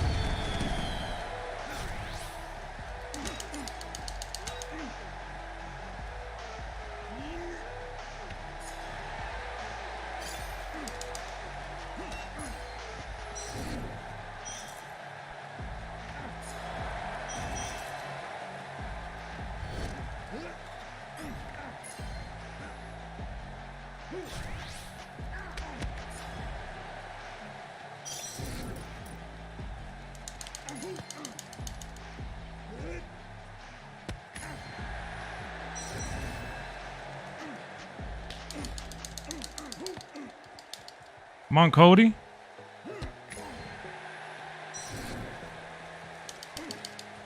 Look at him booking it.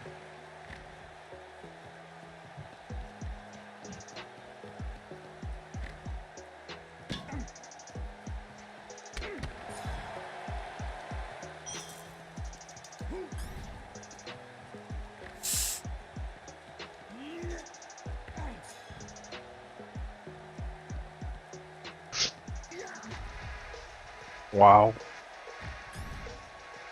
Damn, I gotta be careful now.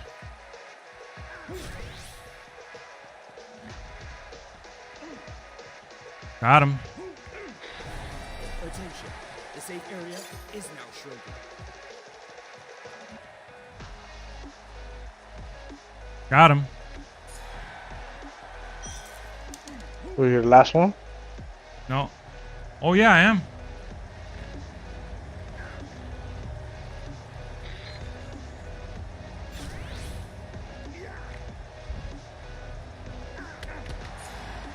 I am the last one. Attention. The safe area Damn. will begin shrinking soon. Damn.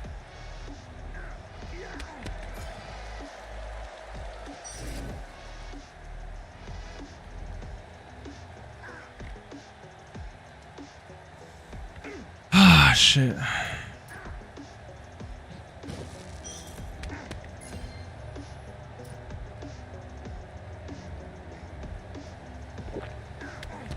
Damn, I probably shouldn't have done that.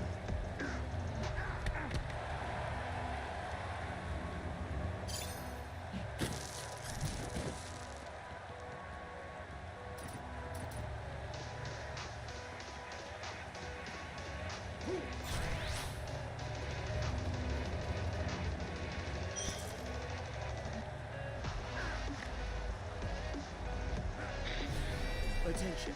The safe area is now shrinking.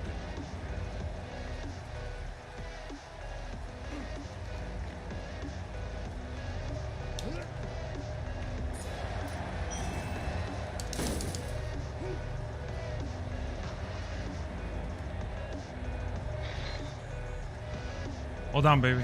Hold on. Let me finish this.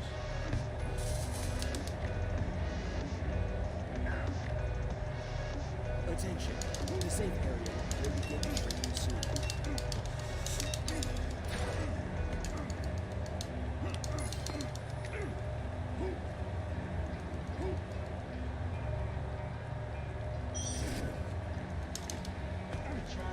Got him, baby.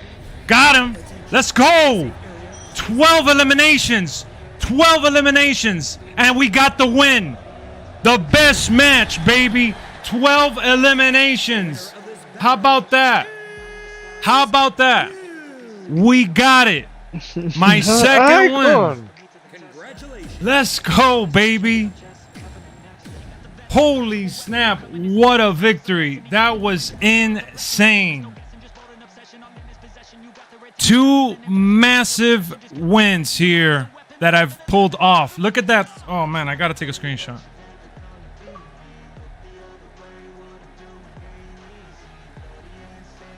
Xbox record that. Xbox record that for real. Well, I'm going to get the clip from the stream, but that was amazing.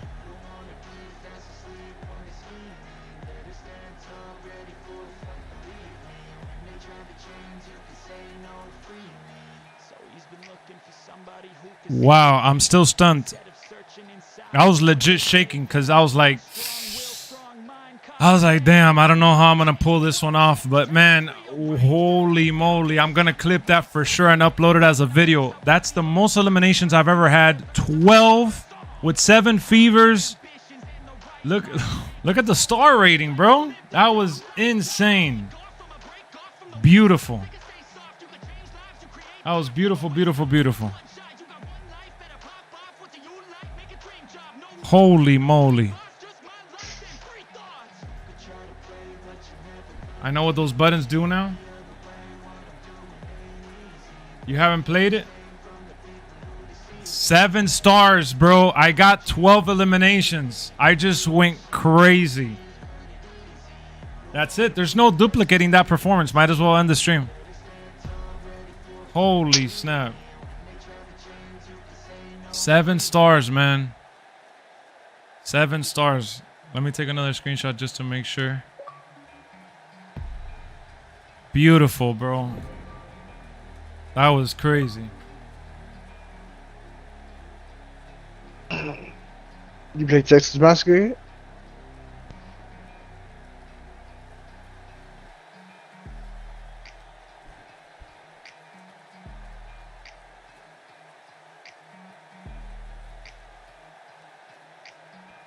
Yeah, no, I haven't played it. Oh, man. That was insane.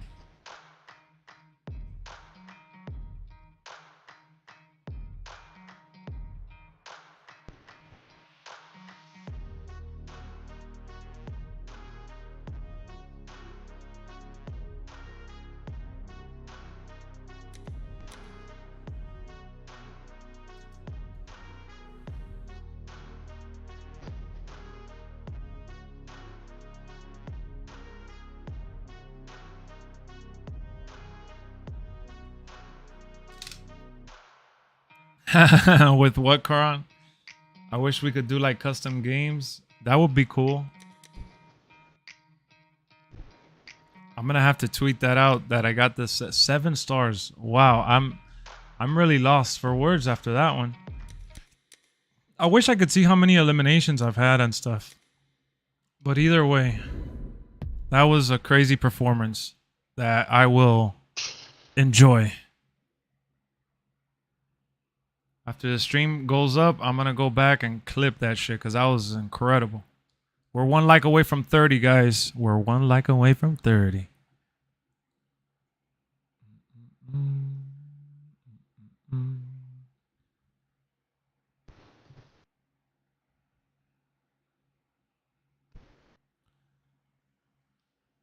You want the Madden Game 24 and your B-Day pass, no one cares about you? Oh, that's why you want Sins to help you? You want Sins to buy you the game? Why would you randomly ask Sins, though?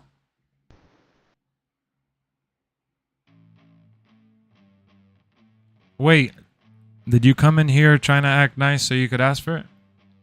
Lex, do you think you can pin my Cash App and everybody help me because been going through things and need help seriously? So that's why you came into the stream?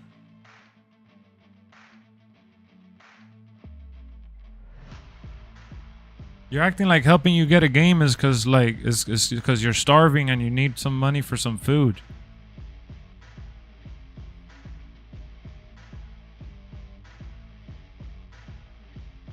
I don't know, it comes off as shady.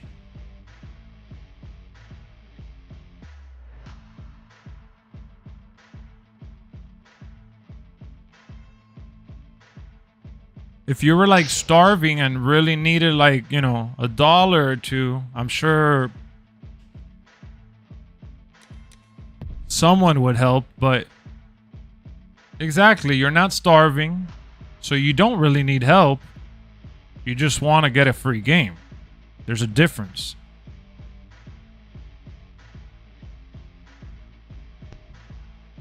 I think it's a little messed up to ask for a game. Exactly. Meanwhile, I can't believe you did that shit, but in all seriousness, dog, if everybody could help me out, get this new video game that I want. I'm struggling right now, please. Meanwhile, everybody's really struggling for real in the world. I'm struggling. All I can afford is a standard. Look at this. This dude said, "Can you please pin this champagne 79?" Ain't no way this dude is in here doing this right now.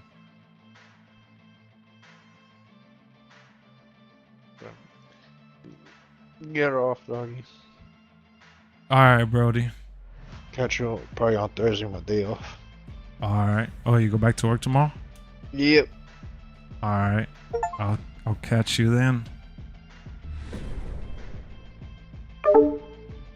How long have I known you? I don't know. Not too long.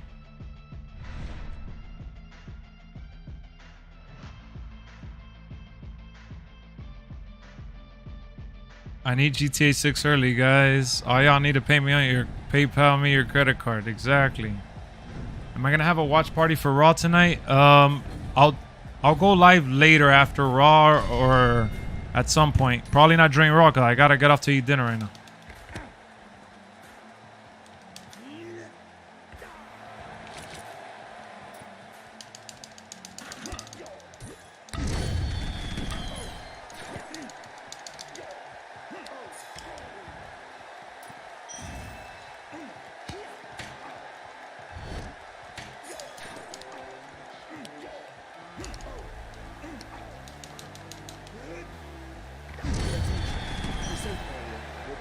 Common the rapper. Uh-oh, our first elimination, ladies and gents.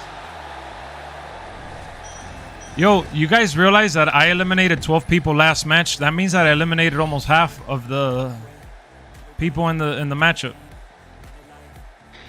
That's crazy. The safe area is now shrinking.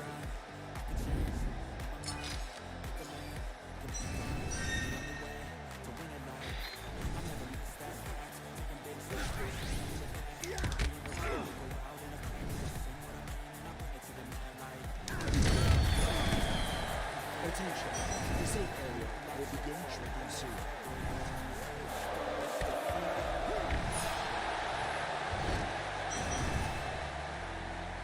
Here we go. I'm eliminating bots. Bro, you're just a hater, dog.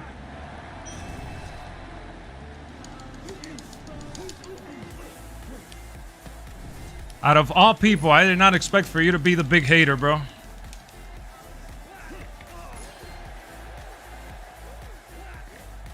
Can't believe you.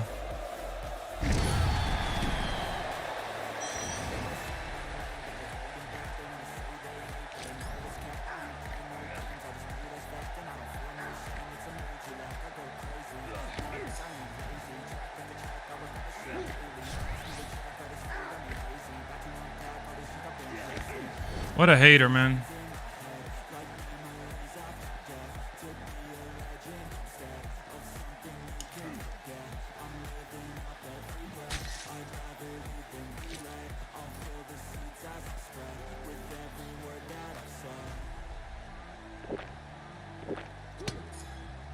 Damn.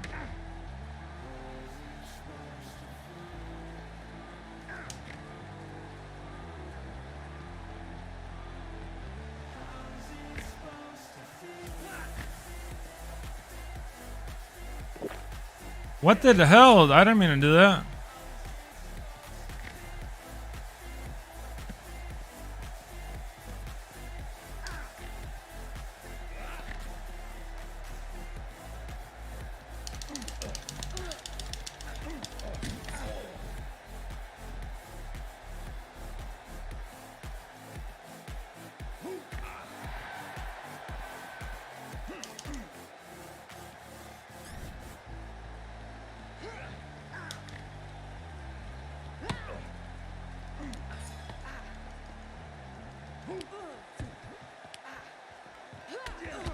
How did he grab me, though?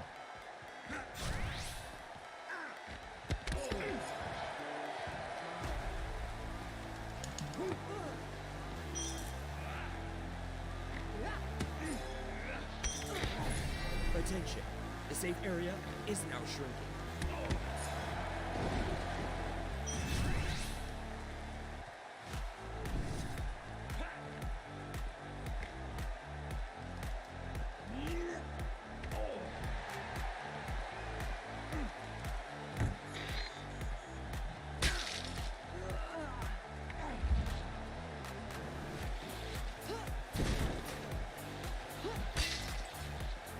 Attention. The safe area will begin shrinking soon.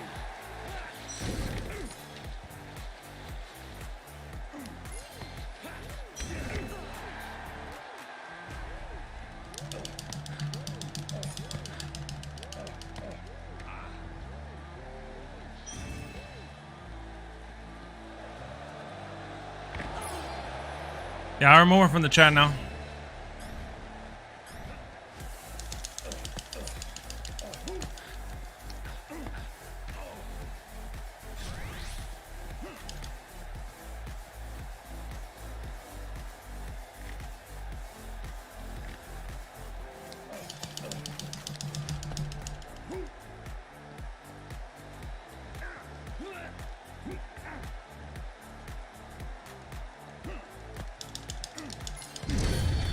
Got him.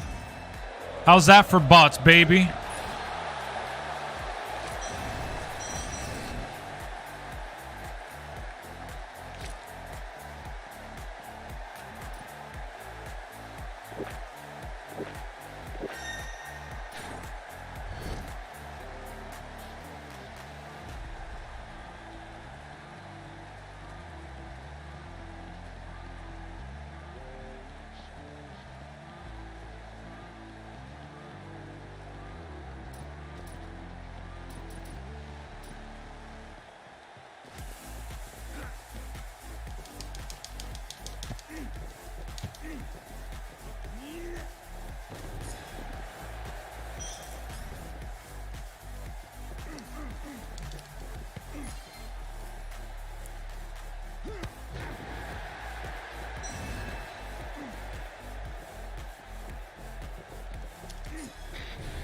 Attention.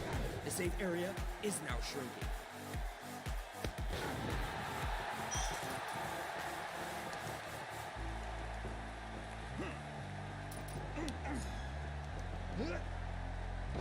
What up, little boozy?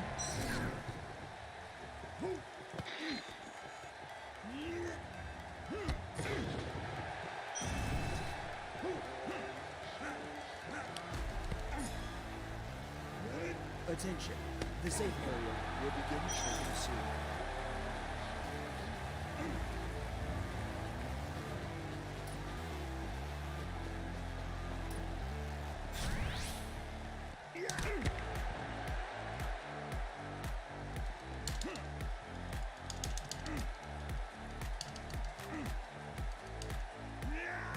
You're lucky, Lex. I can't connect to your game.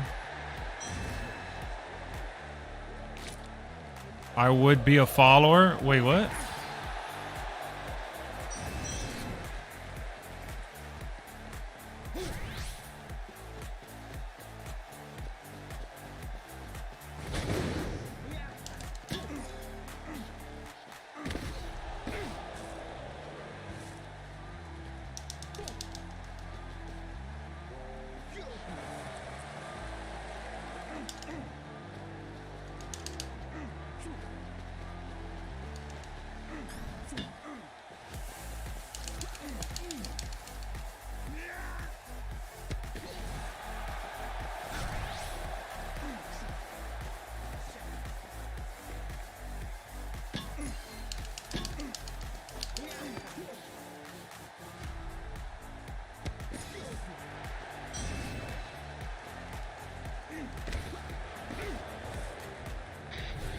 Attention. The safe area is now shrinking.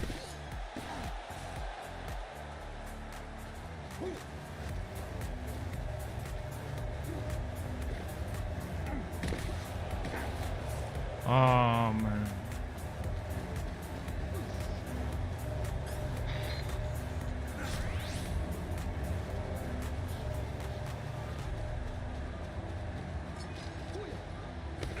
This dude is following me now, Jesus. The safe area will begin shrinking soon.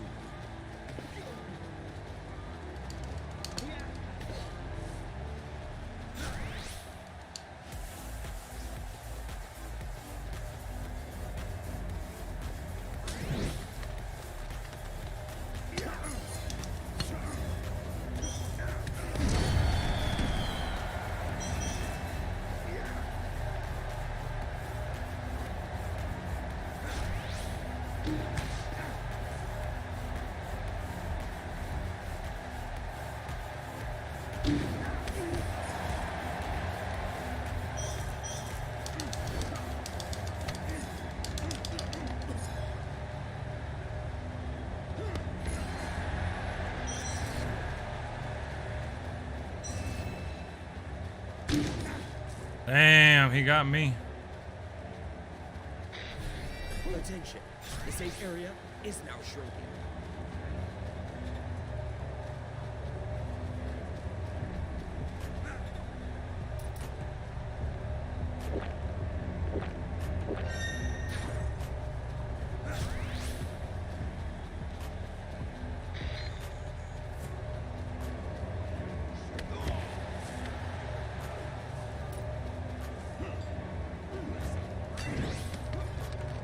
Attention.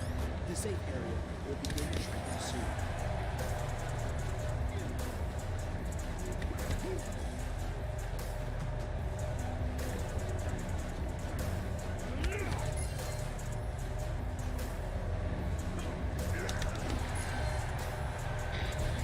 Attention.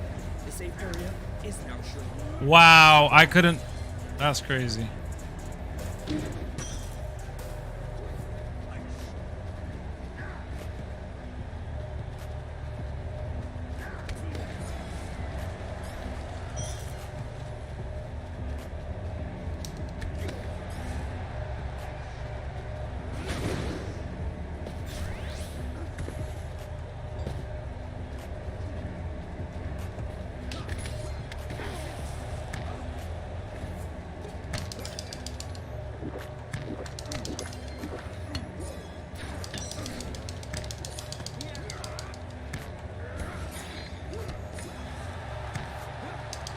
Damn, I lost. We lost. We lost. I knew that guy AG Too Sweet was gonna win. He was playing to win, bro. That was annoying. Well, I came in third place. That's okay. I'm with it. Did you block that guy? Yeah, I put him on timeout. No worries, bro. He's not gonna be here. We're good. He already left. My goodness. I'm a dark jobber. Nice. I got 7 eliminations at least.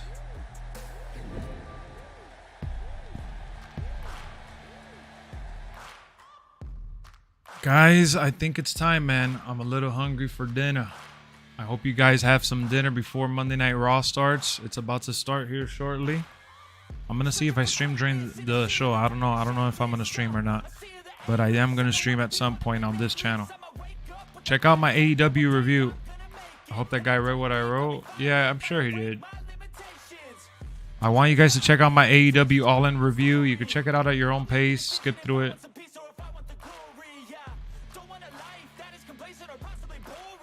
And I also did a Gran Turismo review as well.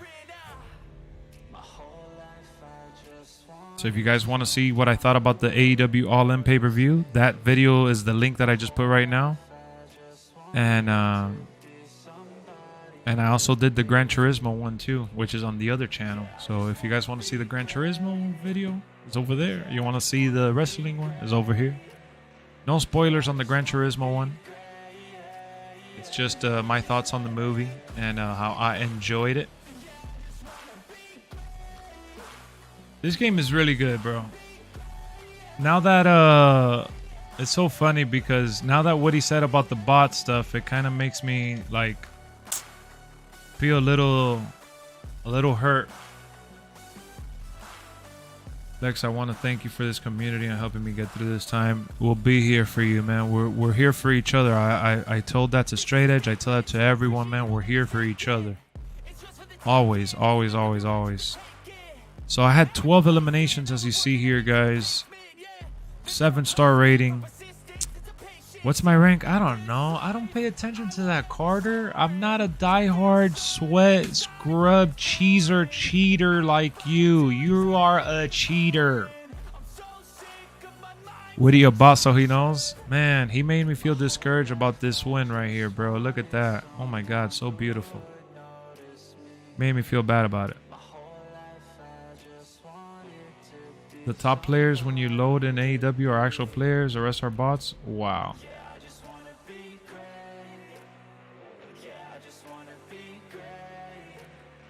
Just saying about bots? Wow, Whittier, you hurt my feelings. Nah, just kidding. I'm a veteran. You're a sellout, dude. That's what you are. You ain't no veteran. I'm an indie jobber. I'm a dark jobber. I don't know what I am right now. What I will say is this, guys. Circling back to the CM Punk stuff, I'm going to remain vigilant to see what happens, and I'm going to do a video whenever we get more information on it. I just haven't done a video because it is what it is. We just don't know what the hell's been going on. I should be a legend in AEW. Wow. Carter's a tryhard. Yeah, Carter is a tryhard. I'm doing all right, Lawrence. How about you, man? Right now, I'm about to get some dinner. Some food, man. I'm hungry. I haven't really eaten much today. YouTube is buggy. You just retracted your own comment? Oh, wow. Monday Night Raw is coming up in about 40 minutes, though. Eat like a champ. I'm going to try, man, because I am hungry. And we got Starfield coming out next week. We have that Immortals game that I told you guys I wanted to play. I got to finish the Uncharted story. I got one more left. What up, Keon? You just joined in at the end. Am I watching Raw tonight? Yeah, I'm going to tune in and out.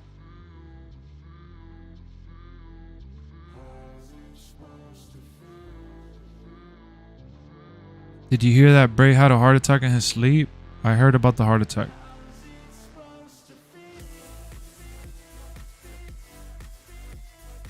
What up, Focus?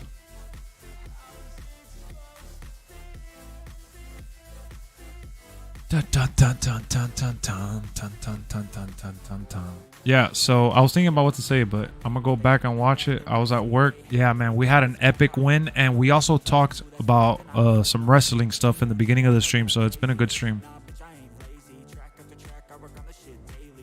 How's it supposed to feel? Winning? Yes, sir. You know what time it is. I'll see y'all later, man. Thank you for tuning in, and we'll talk about Monday Night Raw on the channel real soon, I promise. If it's not later tonight, it'll be tomorrow. But check out my video, man. Check out my Gran Turismo video, dog. It's about the video game. You guys are gamers? Come on. It's a good one. Let's go. I'll see y'all later.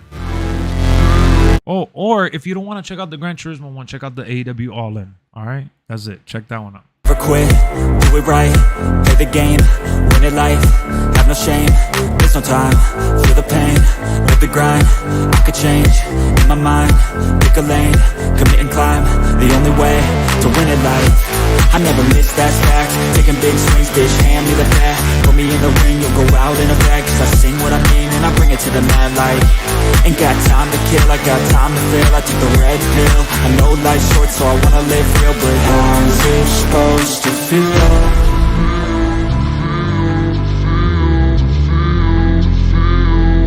How's it supposed to feel?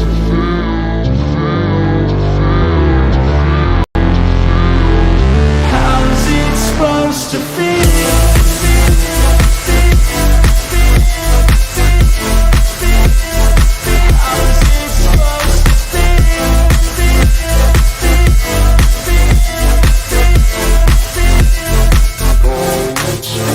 They wanna say my name, but they holding back. They wanna say they hate, but they know it's cap. I ain't play no games, I just do that's fact. And I don't feel no shame, it's a mood you lack. I go crazy, nah bitch I ain't lazy. Track after track, I work on the shit daily. Pass me the jack, right as fuel, got me hazy. About to unpack all these things I've been chasing. I've got visions in my head, like memories after death. To be a legend instead of something you can forget. I'm living up every breath, I'd rather lead than be led. I'll fill the seats as I spread with every word that I've said.